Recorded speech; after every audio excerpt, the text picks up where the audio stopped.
আসসালামু আলাইকুম রহমতুল্লাহ বরকাতুহ।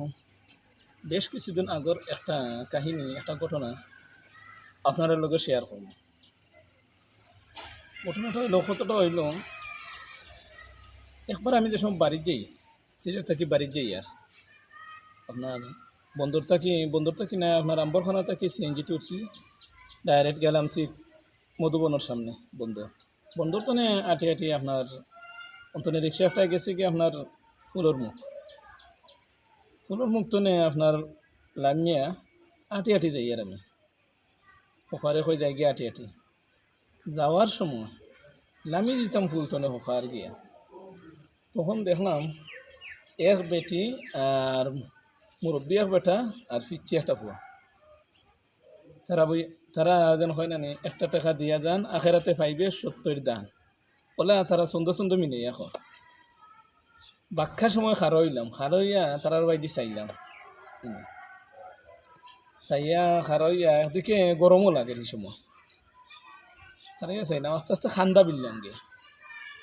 ইটা তারার বেটিরে কইলাম, ওগো তুমি যাও কি না খানে অন্য কোনো বাসাত খাজুজ গিয়া করো না খানে এনে, আর বেটা তা হোকা ওখানো, তাই ওখানো তাইকা তাই বিক্ষ রোকা, আর তুমি গিয়া অন্য বাসাত গিয়া তুমি কাম করো, তো দুজনের ধরিলাম মোটামুটি লাভও হইব, দিও দিয়ে একটা ব্যবসা হইব, টাকা পয়সা একটু বলান পাইবে। ব্যক্তিও হইল না রে বা, আমি যাইতাম না, বুঝছেন? কারণ বউর তো দিন লগে থাকে, তো মানুষের একটা মায়া লাগবো। তখন দিতে আছিল 10 টাকা, দিব 20 টাকা, বুঝছেন? ওলা ওদের বউ লইয়া ভিক্ষা করে, ওলা এখন বার হয়েছেন শহর, এখন আমরা ব্লগার, অনেক এখন ব্লগ করেন বউ লইয়া, বুঝছেন?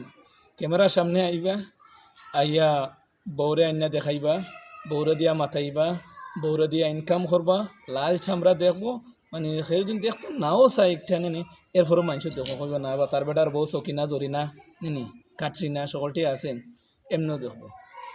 রাস্তা হইল এরা ঘরের ব্লক করি ভিক্ষা বউ দিয়া ব্যবসা করিয়া, আর হে বেটায় ঘরের ওইও ভিক্ষা ঘরের, অর্থাৎ হে ব্লগও নাই, অর্থাৎ হে আরো জায়গা তার বউলিয়া ব্যবসা ঘরের ভিক্ষা ঘরের, আর ব্লগ যারা ঘরের এরাও ভিক্ষা ঘরের, ওইও বউ লইয়া ওয়াইফ লইয়া, কিন্তু রাস্তা হইল ভিক্ষা কিন্তু একই, কিন্তু রাস্তা হইল বইয়ের দুইটা। আমার এই কথা হানতে আপনারা খেয়ে খেমনে দিবা কিলা জানি না, তবে এক কথা হইল বউলিয়া ব্যবসা করা আর অর্থ আছে গেলে আপনারা বুঝলে গেলে, আর আমি সামনে আনলাম না, কিন্তু রাস্তা দুইটা, কিন্তু ভিক্ষা একটা, বলা তো হবা।